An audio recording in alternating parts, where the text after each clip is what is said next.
When our feelings are allowed to control our will, it will always lead to destruction. So what should control our will?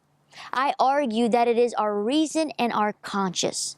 Now, our reason is our ability to weigh out the evidence and then draw conclusions. And our conscience is what Matthew 6:22 describes as our spiritual eye, the faculty in which God has chosen to speak directly to us.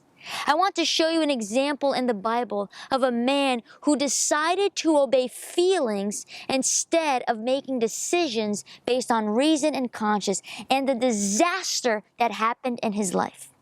King David. King David was a man called by God. And it says that one day he was overlooking his kingdom. He spots a beautiful woman bathing and he says, I have to have her. But he soon realizes that this woman is married. And not only is she married, but the man in which she is married to is currently fighting on his behalf in the battlefield. So King David has a decision to make. He can either sleep with this woman, thus obeying feelings, or he can say, I will not sleep with that woman, obeying reason and conscience. His feelings get the best of him and he sleeps with her. It says a few weeks go by and then a few months and he realizes this woman is pregnant. So what is he to do? It says that ultimately he writes a letter. And this letter basically says, put Uriah, her husband, at the front of the battlefield that he might die. A man who was the king of Israel, later became a murderer. Why? Because he listened and obeyed feelings instead of reason and conscience. Now, at the moment, when we obey our feelings, in the moment, it'll feel really, really good. But in the end, it'll only lead to disaster. The ways of our feelings is a way of destruction.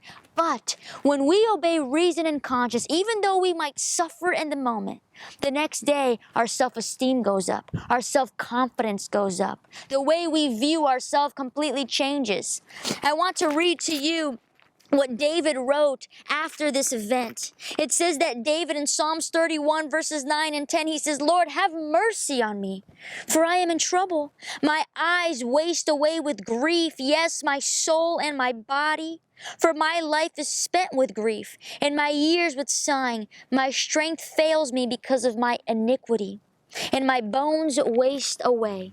The decision of King David resulted in physical, mental, and spiritual pain and agony, and he saw the results in the lives of his children. Friends, my prayer is this: may we make decisions based on reason and conscience, our higher faculties, and not on feelings and emotions, because although it might feel good in the moment, in the end, it will only lead to destruction.